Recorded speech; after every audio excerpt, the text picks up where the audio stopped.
News ప్రేక్షకులందరికీ నమస్కారం అండి. ఈరోజు మనం ఆంధ్రప్రదేశ్ శ్రీ సత్యసాయి జిల్లా కదిరి నియోజకవర్గం కదిరి రూరల్ లిమిట్స్లో ఉన్నటువంటి ఏదైతే ముత్యాల చెరువు పొలం ఉందో ఈ ఏరియాలో ఉన్న కరావలకుంట అంటారు దీన్ని.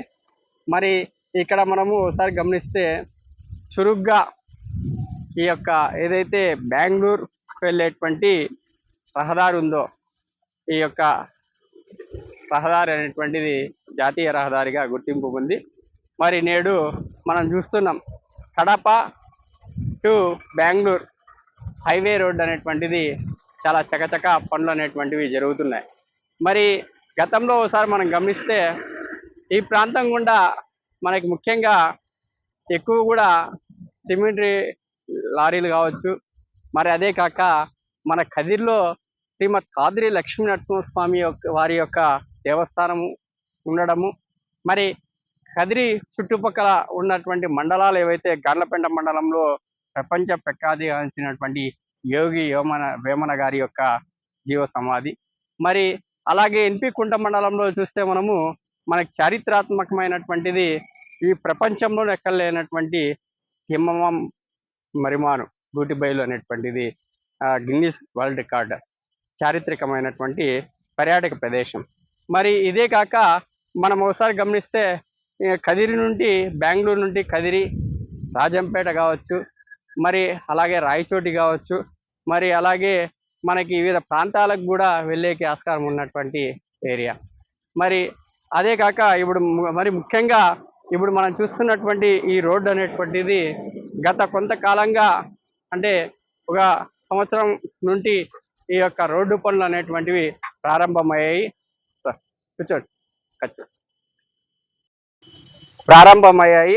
మరి అదే కాక కేంద్ర ప్రభుత్వం కూడా మనకి మన రాష్ట్రానికి సంబంధించినటువంటిది కొన్ని హైవే రోడ్లు కూడా శాంక్షన్ చేశారు. దానిలో భాగంగానే మనము కడప బెంగళూరు హైవే రోడ్ అనేటువంటిది మనకి నిర్మాణం జరుగుతున్నటువంటిది మనం చూడొచ్చు. మరి నేషనల్ హైవేలలో భాగంగా ఇది కూడా గతంలో ఉన్నటువంటి ఒక సంవత్సరం నుండి ఈ యొక్క వర్కులు అనేటువంటివి కేంద్ర ప్రభుత్వం ఆధ్వర్యంలో, రాష్ట్ర ప్రభుత్వం ఆధ్వర్యంలో ఈ వర్కులు అనేటువంటివి జరుగుతున్నాయి. మరి ఇది మనం చూస్తే గతంలో కదిరికి రావడానికి బెంగళూరు నుండి, మరి ముఖ్యంగా పాలసముద్రం నుండి అంటే గోరెంట్ల పాలసముద్రం నుండి కదిరికి రావాలంటే దాదాపు 1 అవర్ లేదంటే 1.5 అవర్ కూడా 2 అవర్స్ కూడా పట్టేటువంటిది.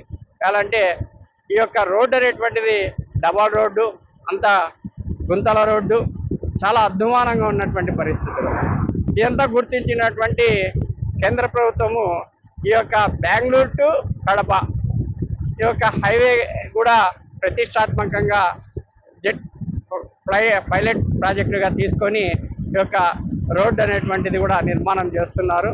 మరి గతంలో మనం చూస్తే చాలా ఇబ్బంది పడేటువంటిది. అలాంటిది మరీ ముఖ్యంగా మనకి అంతర్జాతీయ బెంగళూరు ఎయిర్పోర్ట్ అనేటువంటిది కూడా మనకి చాలా దగ్గరలో, అంటే మన కదిరి ప్రాంతానికి సంబంధించి ఇంటర్నేషనల్ ఎయిర్పోర్ట్ అనేటువంటిది 160-170 కిలోమీటర్ల డిస్టెన్స్ దూరంలో ఉంది. మరి ఇదంతా కూడా మనం గుర్తిస్తే చాలా కూడా ఈ బెంగళూరుకు, మన కదిరి ప్రాంతము బెంగళూరుకి సత్సంబంధాలు కూడా ఎక్కువ ఉన్నాయి. ఏదన్నా తెచ్చుకోవాలని కూడా మనం ఎక్కువ కూడా పర్చేజ్ చేసేది బెంగళూరుకి వెళ్తుంటాం. మరి ఇలాంటి తరుణంలో ఈ యొక్క రోడ్డు అనేటువంటిది చాలా అధ్వాన స్థితిలో ఉన్నటువంటి పరిస్థితుల నాటి నుండి మరి ఈనాడు ఈ రోడ్డు అనేటువంటి పనులు అనేటువంటివి చకచక జరుగుతున్నటువంటిది మనం ఒకసారి చూడొచ్చు. మరి ఈ రోడ్డుకి అనుగుణంగా అటువైపు కావచ్చు, ఇటువైపు కాదు, 4 లైన్ చేస్తున్నటువంటిది. అటువైపు ఇటువైపు ఈ రోడ్డు అనేటువంటిది విస్తారంలో భాగంగా ఇది మొత్తం అంతా కూడా రోడ్డు అనేటువంటిది కన్స్ట్రక్షన్ జరుగుతున్నటువంటి మనం చూడొచ్చు. ఈ రోడ్డు కానీ ప్రారంభం అవుతే మన కదిరి ప్రాంతానికి మరొక దశ కూడా పడుతుంది. వేయాలంటే మనం చెప్పుకుంటాం కదిరి అభివృద్ధిలో భాగంగా అనేటువంటిది. మరి కదిరి అభివృద్ధిలో భాగంగా ఈ హైవే రోడ్డు కూడా బెంగళూరుకి కదిరికి అనుసంధానం చేసేటువంటి ఈ హైవే రోడ్డు కూడా దాదాపు మనకి బెంగళూరుకి మరి 15 నుండి 20 కిలోమీటర్లు డిస్టెన్స్ కూడా తగ్గుతుంది. ఎయిర్పోర్ట్ కూడా తగ్గుతుంది. అంటే డిస్టెన్స్ తగ్గుతుంది, టైమింగ్ కూడా మనకి కలిసి వస్తుంది. కేవలం ఈ హైవే రోడ్ అయిపోతే బెంగళూరు టు కదిరి 2 గంటలు 2.5 గంటల సేపులో కూడా చేరుకుంటే కూడా అవకాశం ఉంటుందని మన యూనిస్ తరఫున తెలియజేస్తున్నాం. మరి ఈ రోడ్ అనేటువంటిది కూడా హిందూపూర్ అలాగే బెంగళూరుకు వెళ్ళేటువంటి ఈ యొక్క జాతీయ రహదారిని కూడా మీ ముందుకు మరొకసారి ఈ పనులు జరుగుతున్నాయి కాబట్టి మీ ముందుకు తీసుకురావాలనేటువంటి ఉద్దేశంతో ఈ రోడ్డుని మీ ముందుకు తీసుకొచ్చాం.